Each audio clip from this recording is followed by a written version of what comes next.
Hey, I'm Decathlon Gamer. Welcome back to PCM20 Career Mode, the final episode, episode 183. This is our final race. It's Il Lombardia, final monument. I'm not sure I've won this one. This is one of the few races that we have not managed to pull off a victory at any point. 110k to go. We just completed the task of getting water, so probably the penultimate time that we'll have to do that.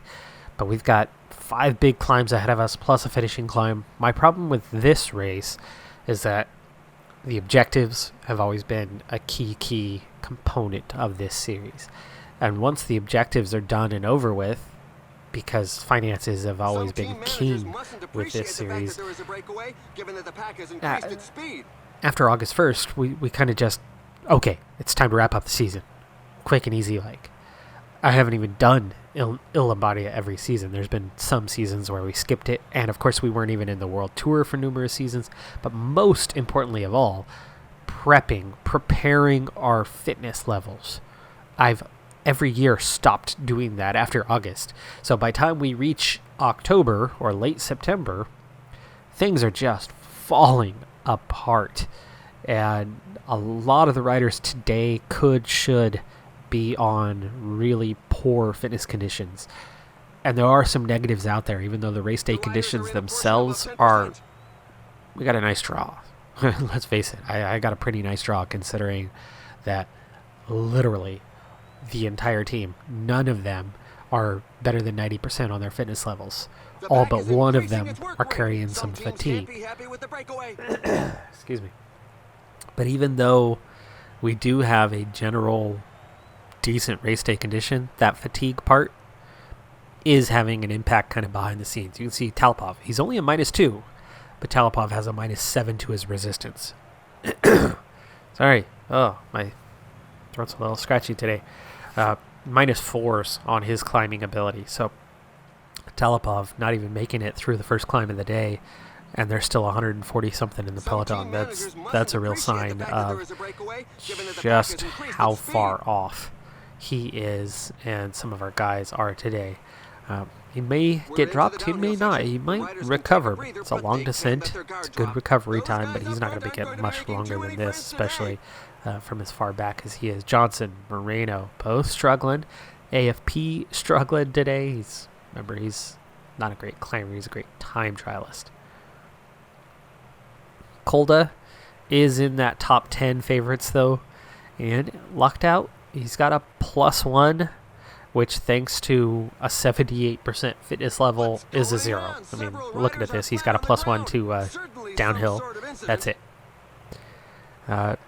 So he's essentially on a 0, but that balances out. That's okay. And if you didn't stick around to the end of the last episode, you wouldn't have noticed what the plan for today was, and that plan, this final race, Berwick out, Yamaguchi out, Uman out, Chikone out. Those guys might not be recovering as far back as they are, especially as we're already hitting this next climb. Talipov didn't even make it down the descent, and the peloton is shrinking, not growing, so riders are not coming back. We're down to 112 now. Johnson definitely needs to gel. I think I should have done that sooner. Who is riding? It's AFP and Millar. AFP, go ahead and protect Millar. Down to 106. Breakaway down to 2 minutes and down to 4 riders. Half the size it was.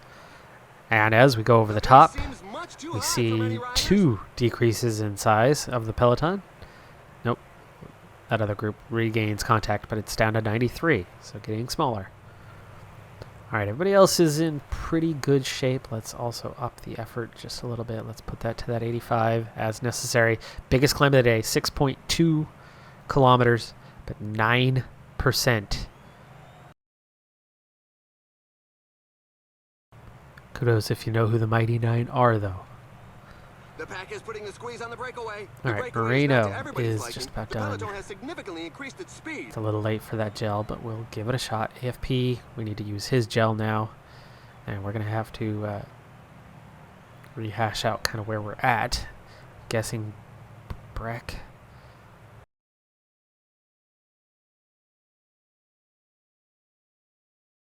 these guys situated so they can finish off the race. Down to 38 as we go over the top. Whew, 3 left. Let's hope we do get some recovery. It's a nice steep descent, but it's going to be quick. It's going to be short. So how much recovery do you get in that time? Kolda and Millar are getting some recovery. Let's try to get water with Millar. Almost forgot that we were going to need that one last time. This group is strung out a little bit, though. It's going to take... We're going to be right at the bottom before Millar even gets it, aren't we? There's only 38 riders. What's going on? Millar, you're already at the back of the group. Yikes. At least the recovery part's going to happen. I mean, the heart rate's down to nothing. He's almost fully recovered on that part. Okay, he's finally got some water. And there's the bottom. Just like that, he's just starting to accelerate again. In fact, he's just sticking his hand up. He already got his water quite a while ago. Ay, game. Ay. There goes his wasted energy to bring this forward.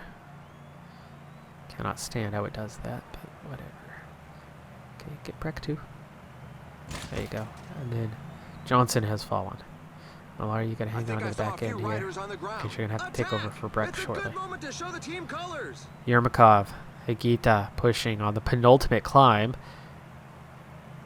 There's no breakaway anymore. We're not the ones to give chase, though. We're not in that strong of a position. Breck is about to fade. Millar, we need to use his gel, and he's out of red bar from the stupid water task. But he will provide some amount of protection here. Breck among a group getting dropped.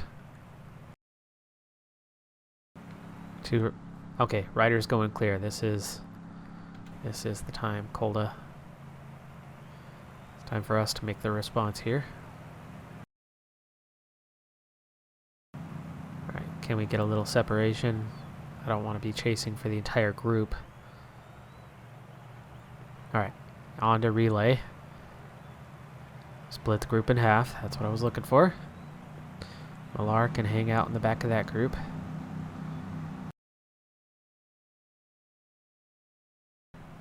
Be nice if it would actually give me a group cooperation, as there's 9 of us here. I mean, that should be. Pull back McNulty. Okay, the rider that's clear is Yermakov, the first one to go. We're down to 9 now. My 74 is enough to do the work. Yikes. At this point, Yermakov's going to be difficult to catch, but there's a long way to the finish after that next climb. And then one last little hill and cobbled section. Alright, others contributing. We're going to back off a little bit and start our recovery. In fact, let's let the others contribute. There's a teammate. Pagacher for McNulty. Scary combo.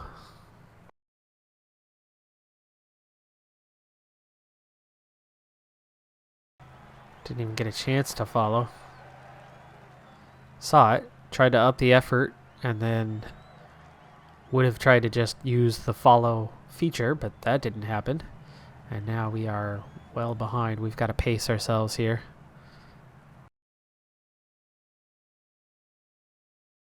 There's Yermakov. So Kondo is his teammate, isn't he? And then McNulty. Alright. 2 of us.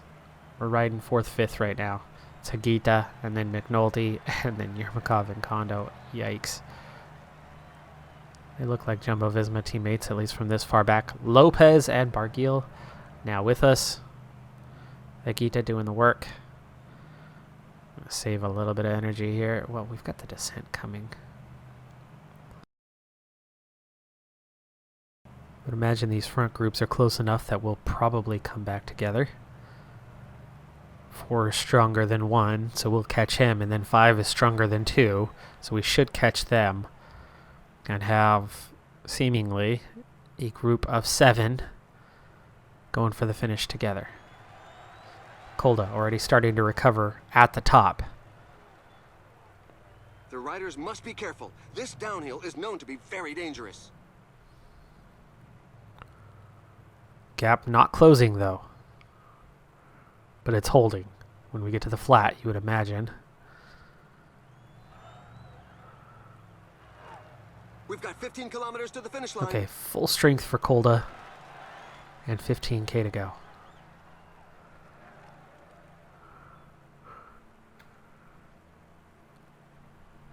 Okay, 73, not enough effort.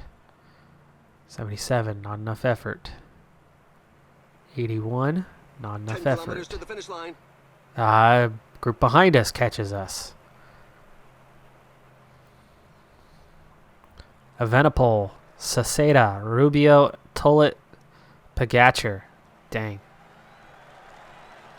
This group just not fast enough on the flat. Kolda's a 63 flat, so I think there's a reason why he hasn't gained anything on these guys. Downhill finish. So the time is coming. Left-hander. Okay, we're right near the front. We're seeing this big acceleration before the turn, and I just got blocked off. Can we find a way through? A rider has fallen, and he's not getting back up. Little one-star section. It's all back together. There's reports of a group of riders taking a 4K to go. Apparently, they all managed to set off Yermakov again. attacking again. How well will he have recovered from here? We've got a group of 2 now going clear. Chasing Yermakov. That's Lopez, right? 26 seconds clear. We are fit for a podium.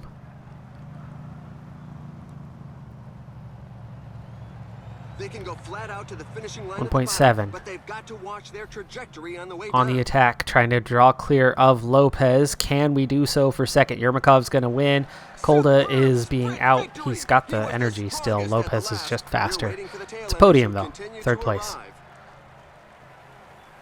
Kolda's sprint is a 58. But he does get on the podium, so that's good. Evenepoel 4th. Yep, that's good. All things considered. Considering he's got a 78% fitness, that could have been ugly, should have been ugly. We got a podium. I think that's the highest finish we've had at Il Lombardia. Not a win, but awfully close. Yermakov was way too strong today, and way too strong, period. I mean, he's like 85 mountain and 70, high 70s punch. I mean, he's crazy, insane good.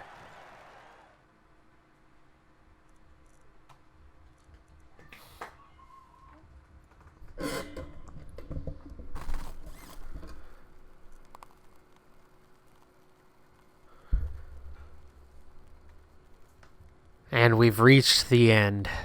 Let's go ahead and start wrapping things up. 15th in the rankings right now, projection rankings, but it's the end of October, so sighting period's done. So we're 15th. That actually is the highest we've ever been, surprisingly. On paper, we're not that great. We've just squeezed our way 3 times into the World Tour. Finally, we are comfortable into the World Tour. Even though we're 4.5 stars, we're only just making it into that. Now, next season, with all these guys returning, we would definitely be moving up that order. And next season, I think we would be back. This season was a little bit of a survival mode, but next season, if we were continuing on, I think we'd be a force to be reckoned with, and maybe better than we were before. I mean, obviously, we don't have a Rodriguez type right now, and his dominance that he was able to produce. But as a whole, as a unit, the depth is just insane. And next year would just be that much better. In the individual rankings, Yermakov ahead of Rodriguez, so he drops off, but only slightly. He's just about there this year with the new team. Bernal, Pogacar, Yamaguchi, top 5. McKinney gets into the top 10. Breck gets into the top 20. In the Super Prestige, though, it is Rodriguez who wins out, and McKinney not even in the top 10, 13th. Again, real drop-off for us this year, but we'll see how much we actually acquired. Nobody getting 8 or more wins for us. Caleb Ewan having the most in the world. As a team, despite everything, though, certainly solid this year. Comfortably in 4th place, nearly high enough to get into that top 3. Outside of Jumbo Visma, who were a clear favorite this year. We were kind of right there with Ineos and Ducanic. Lotto Soudal on top of the Continental rankings this year, only just ahead of Wanty Gobert and Bingle and Israel Startup Nation and Ox Champs. I mean, that's a really tight contest at the top for that one. In the Super Prestige, though, just a little bit lower. We didn't do as much this year. Again, this was the on paper step back year as we had to kind of retool for the future, and did so successfully. And, the fact that we still managed a 6th place finish, despite what we were missing, is pretty dang solid. And again, I'm proud of what we were able to accomplish this year and in this series as a whole. Jumbo-Visma definitely clear on top, but it's a good year. 6,225 points. Not the best, but it's good. Real drop off on the wins this year, though, just 12. That's okay.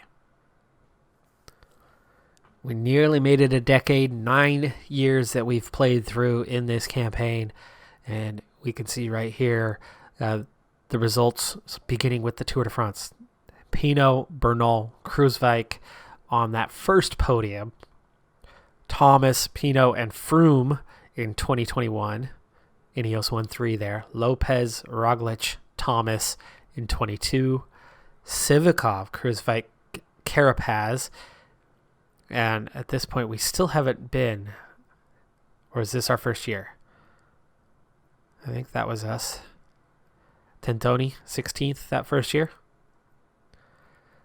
Thomas, Dumoulin, and Bernal the following year. That was where we bounced back down. And then 25 is where we first start competing at this level, I think. Paulus, Carapaz, Barrow.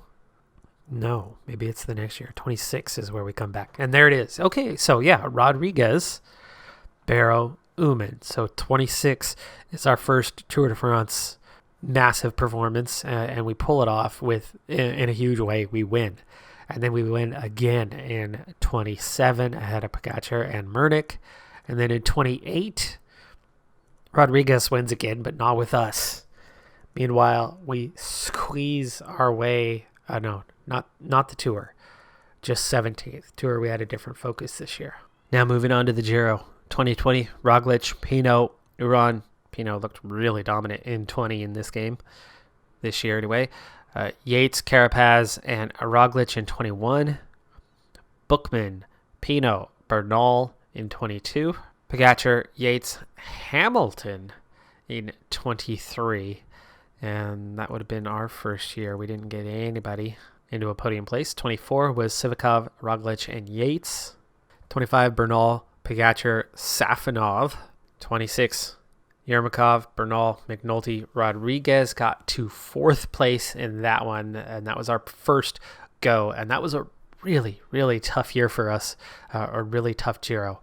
It was hard. The best riders were all there. The teams are absolutely stacked for the Giro, and we just squeezed ahead of Sivakov at the end to get 4th place. And those top 3 absolutely dominated, and we did that without a fitness peak or objective or anything as we focused on the Tour.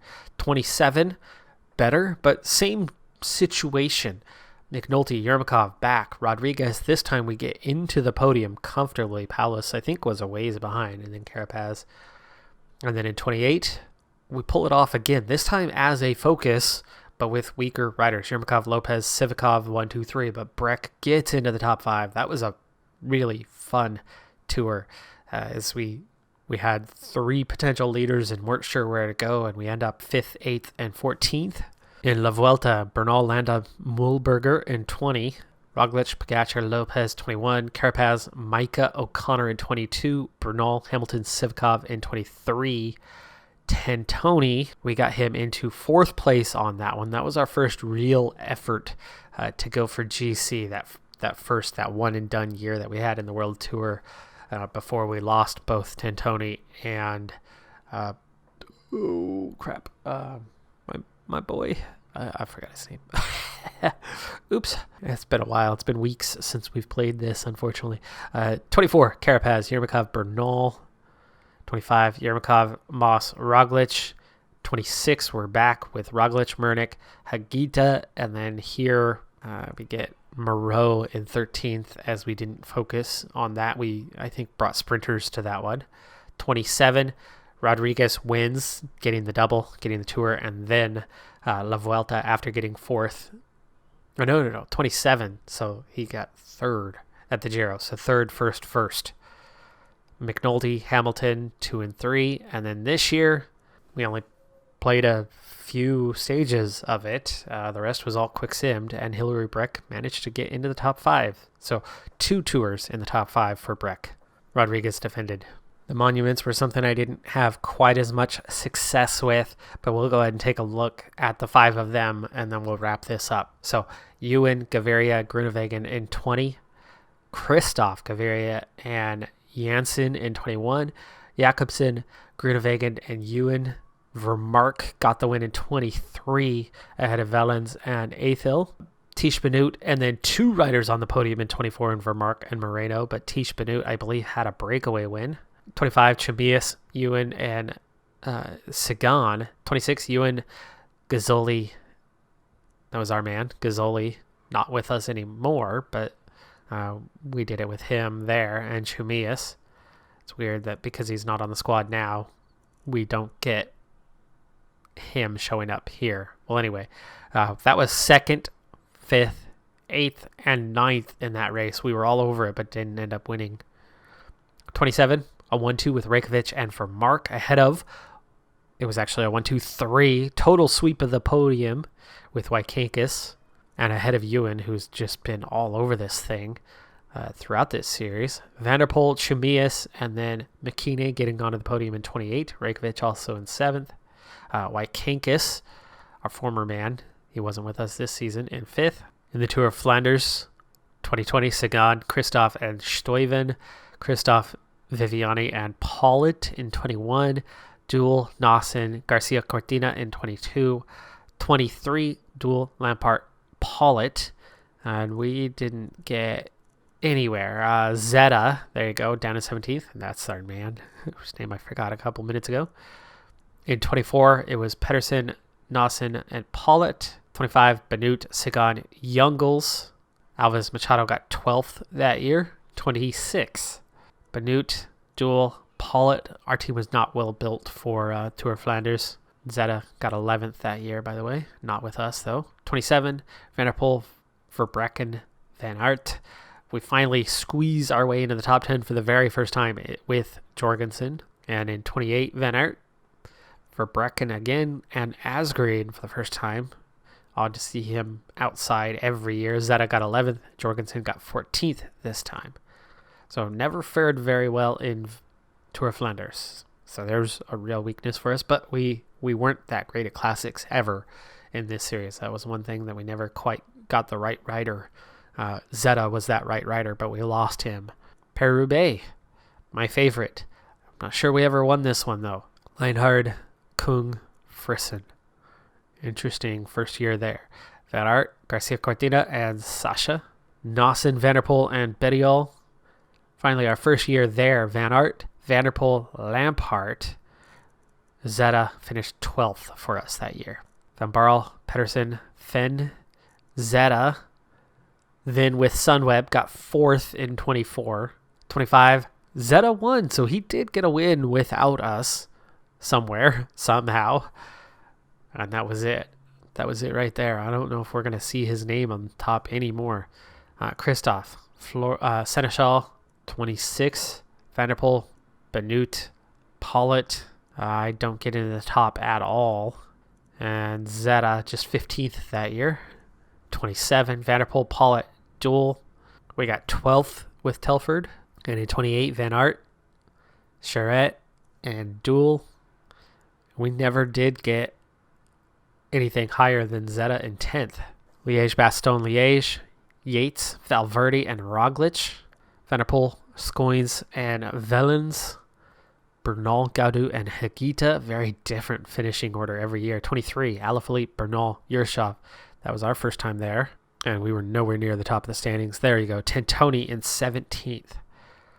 24, Pogacar, Formolo, Alaphilippe. And we were back that year. Vermark got to 11th, just missing the top 10. And I believe that was an objective for us, which was why we were there. 25, Alaphilippe, Grosschartner, and Uman. 26, Alaphilippe, Yershov, and Schachmann. Moreno gets into the top 10. 27, Alaphilippe, Yershov, Schachmann. Millar gets 12th. Wykankis was 9th for us. And in 28, Alaphilippe, Wykankis, Simmons, AFP, our first time in the top 5. I didn't realize that we had not won or even scored a top 5 until this season at LBL. And finally, Il Lombardia, one, like I said, that we have not fared particularly well in. Toyn, Schachmann, Latour, Gaudu, Ciccone, Rodriguez, but not our Rodriguez, that was Oscar. 22, Banut, Youngles, Pedersen. 23, Bettiol, Kung, Knox, and we weren't even in the top 18. 24, Alaphilippe, Schachmann, Gaudu. 25, we have a winner, so we have won this one. Rodriguez winning it in 25. That was one of his first wins for us. He was still quite young at that point. Alaphilippe, and then Barguil, a 2-3 for Duquesne.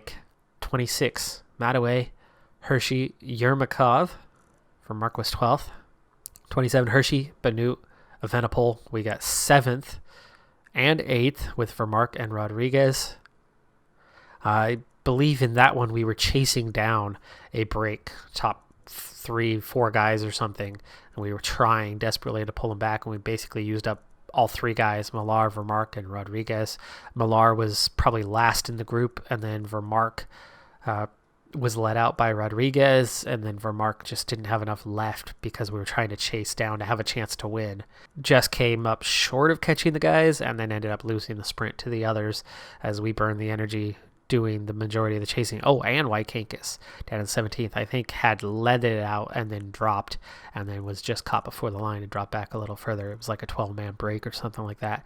28, that last race, we get Kolda onto the podium, so that's our second podium. So we did get one win. Other than Milano Sanremo, we didn't fare terribly well in the monuments. We crushed Milano Sanremo multiple times. Il Lombardia, 1 win. That was it for the monuments. Tours were our strength. Again, we were not a classics team, so the fact that we got a handful of wins is actually probably a pretty good thing. Quick year-by-year recap as we take our final look into things here. Ineos were on top of the World Tour rankings. We were 3rd in the Continental rankings in our first year as a Continental team. That's pretty impressive.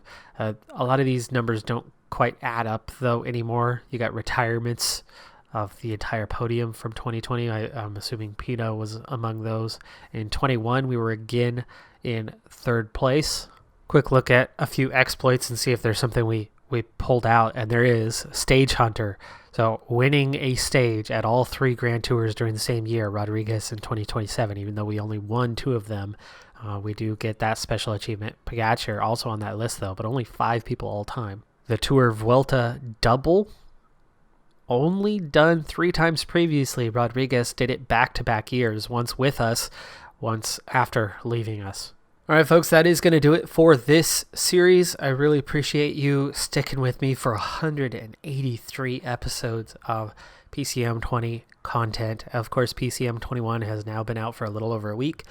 I've, of course, started my PCM21 career mode now, so just a couple episodes into that one. So do tune in as we continue on with that journey. I don't know if we'll quite get to 180 episodes this time. I'm running things a little differently this year, and at this point I'm busy, but I want to put out varied content this year as we go through, so it'll be a little less steady, but we should still see at least 3 episodes a week throughout the year. So that one will be busy, will be active. I think we'll see at least 150 episodes, if not 180 along the way.